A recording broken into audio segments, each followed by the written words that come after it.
Assalamualaikum warahmatullahi wabarakatuh. Waalaikumsalam warahmatullahi wabarakatuh. Bismillah walhamdulillah wassalatu wassalamu ala rasulillah Sayyidina Maulana Muhammad ibn Abdullah wa ala alihi wa sahbihi wa mawala wa la hawla wa la quwata illa billah. Rabbi syrah li sadri wa yassir li amri wa hlul 'uqdatam min lisani yafqahu qawli wa saddid lisani wa hdi qalbi bihaqi Sayyidina Muhammadin sallallahu alaihi wasallam. Alhamdulillah selesai sudah pembacaan khatmul Quran, tahlil, dan juga dilanjutkan dengan riwayat Maulid Syamtud Duror.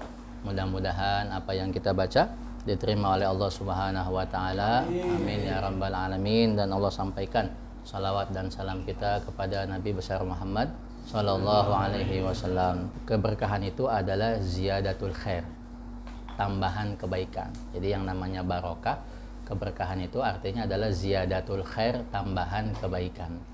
Dan Nabi Muhammad itu adalah inti daripada kebaikan. Segala sesuatu yang bersambung dengan Nabi, maka dia akan mendapatkan kebaikan. Segala sesuatu yang berkaitan dengan Nabi Muhammad, maka dia akan mendapatkan kemuliaan, dia akan mendapatkan barokahnya Nabi kita Muhammad sallallahu alaihi wasallam. Bulan Rabiul Awal adalah bulan yang biasa-biasa saja. Bulan yang dimuliakan oleh orang-orang Arab jahiliyah adalah Ashhurul Hurum, yaitu bulan Rajab, Zulqa'dah, Zulhijjah, Muharram. Begitu juga dengan umat Islam memuliakan 4 bulan haram ini ditambah dengan bulan suci Ramadan.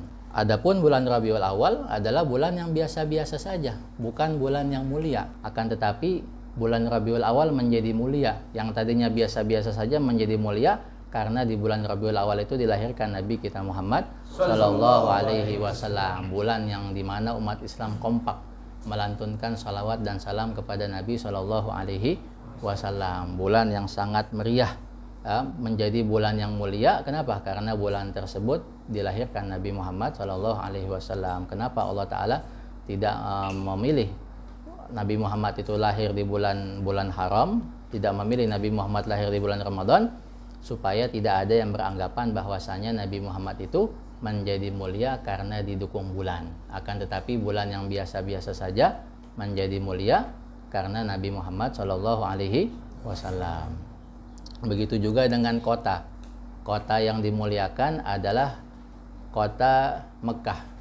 Kota Mekah adalah kota yang mulia karena di situ ada Ka'bah Baitullah yang dibangun oleh Nabi Allah Ibrahim dan Nabi Ismail. Begitu juga orang-orang Yahudi memuliakan Baitul Maqdis, karena di situ ada Masjidil Aqsa. Adapun kota Madinah adalah kota yang biasa-biasa saja, bahkan kota Madinah itu disebutnya Darul Waba, negeri yang penuh banyak wabah penyakit. Akan tetapi kota Madinah menjadi kota yang mulia karena di situ ada jasadnya Nabi kita Muhammad Shallallahu Alaihi Wasallam. Tiap hari orang ratusan ribu berziarah ke makamnya Nabi Muhammad.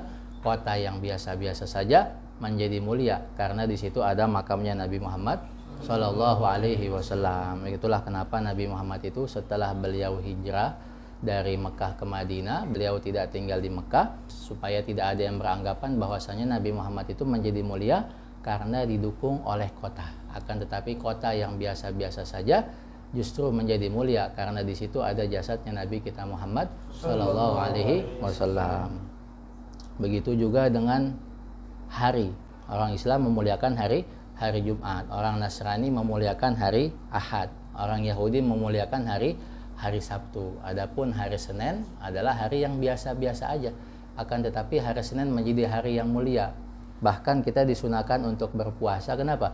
Karena di hari Senin kata Nabi, fihi wulidtu, aku dilahirkan di hari Senin. Wa fihi ub'atsu, dan di hari Senin aku dilantik menjadi rasul. Makanya hari Senin menjadi mulia karena hari Senin hari di mana dilahirkannya Nabi Muhammad Shallallahu Alaihi Wasallam. Kenapa Nabi Muhammad nggak dilahirkan di hari Jumat, nggak dilahirkan di hari Sabtu, di hari Ahad, supaya tidak ada yang beranggapan bahwasanya Nabi itu menjadi mulia karena didukung sama hari. Akan tetapi hari yang biasa-biasa saja menjadi mulia karena di situ dilahirkan Nabi kita Muhammad Shallallahu Alaihi Wasallam. Begitulah segala sesuatu yang berkaitan dengan Nabi Muhammad, maka dia menjadi sesuatu yang mulia. Begitu juga dengan kita. kita ini menjadi umat yang paling mulia di antara umat-umat yang lain, mengalahkan umatnya Nabi Musa, mengalahkan umatnya Nabi Isa, mengalahkan umatnya Nabi Nuh, apakah kita ini ibadahnya lebih banyak daripada umat-umat terdahulu? Apakah usia kita lebih panjang daripada mereka? Apakah jihad kita lebih hebat, sedekah kita lebih banyak? Enggak. Justru kita adalah umat yang paling lemah, umat yang sedikit ibadahnya, umat yang paling pendek umurnya. Akan tetapi kita menjadi umat yang paling mulia. Kenapa? Karena kita menjadi umatnya Nabi Muhammad Sallallahu Alaihi Wasallam. Kata Imam Busiri dalam burdahnya, bi akrami rusli kunna akramal umami. Karena Rasul yang paling mulia, kita menjadi umat yang paling mulia. Maka hendaknya kita jangan jauh-jauh dari Nabi Muhammad Sallallahu Alaihi Wasallam. Ya, kalau kepengen kemuliaan, ya jangan jauh-jauh dari Nabi Muhammad Sallallahu Alaihi Wasallam. Segala kebaikan ada pada Nabi Muhammad Sallallahu Alaihi Wasallam. Dan nanti di hari kiamat umat Nabi Muhammad itu masuk surganya paling duluan, ya, dibandingkan umat-umat yang lain. Surga diharamkan oleh Allah untuk umat yang lain sebelum dimasuki oleh Nabi Muhammad dan umatnya. Maka jangan sampai kita ini tidak ada di barisannya Nabi Muhammad. Hendaknya kita masukkan diri kita ke dalam barisannya Nabi Muhammad Sallallahu Alaihi Wasallam. Bagaimana caranya memasukkan diri kita ke barisannya Nabi Muhammad? Dengan mencintai beliau. Kata Nabi dalam hadisnya, almar'u ma'aman ahab. Seseorang itu akan bersama orang yang dia cintai. Kalau ente cinta sama orang-orang politik, khawatir nanti ente dikumpulkan di neraka bersama mereka. Ente cinta sama pemain bola, jangan-jangan sudah disediakan gawang ada di jahanam. Na'udzubillah. Kalau ente cinta kepada artis, jangan-jangan disediakan panggung ada di nerakanya Allah Subhanahu wa Ta'ala. Tapi kalau ente cinta dengan Nabi Muhammad, maka ente akan dikumpulkan bersama dengan Nabi Muhammad Sallallahu Alaihi Wasallam.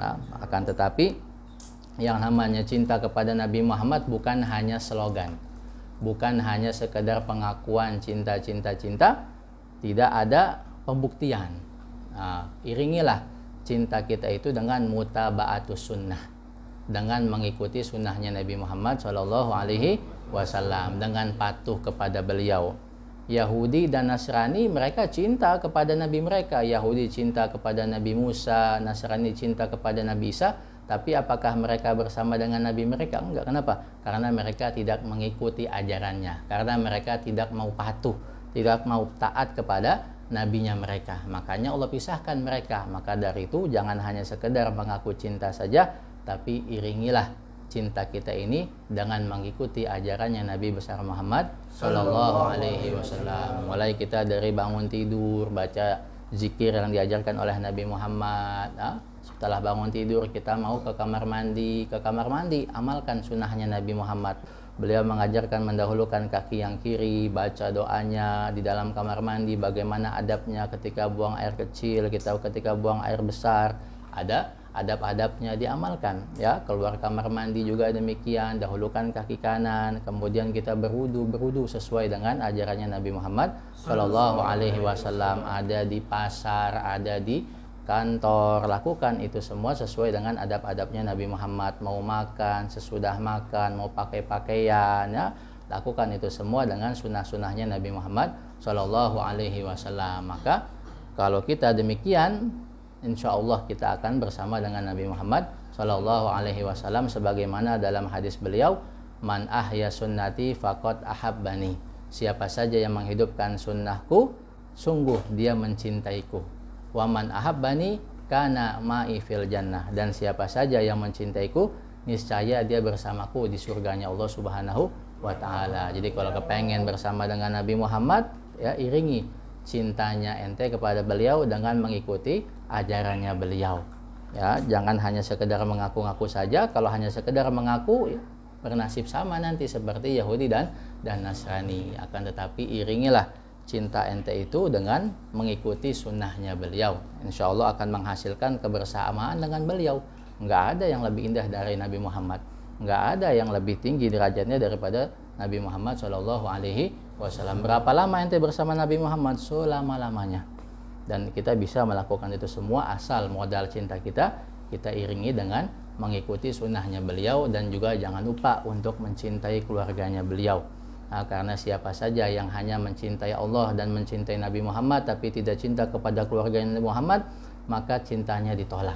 Ya, cinta kepada Allah, cinta kepada Nabi Musa, nggak cinta sama Nabi Muhammad, ditolak cintanya Yahudi. Cinta kepada Allah, cinta kepada Nabi Isa, tapi nggak cinta sama Nabi Muhammad, Nasrani, ditolak cintanya sama Allah Ta'ala. Karena ini sudah satu paket. Begitu juga kita umatnya Nabi Muhammad, diwajibkan cinta kepada Allah, diwajibkan cinta kepada Nabi Muhammad, diwajibkan juga cinta kepada keluarganya. Maka jangan sampai kita bernasib sama seperti Yahudi dan Nasrani yang ditolak cintanya oleh Allah Subhanahu wa Ta'ala. Ya, semoga Allah Subhanahu wa Ta'ala menjadikan kita, keluarga kita, orang-orang yang mencintai Nabi Muhammad, menghidupkan ajaran beliau, bersama dengan beliau di dunia, di alam barzah, di padang mahsyar, masuk surga bersama Nabi Muhammad. Amin ya rabbal alamin. Wassallallahu ala sayyidina Muhammadin wa ala alihi wasallam. Walhamdulillahi rabbil alamin.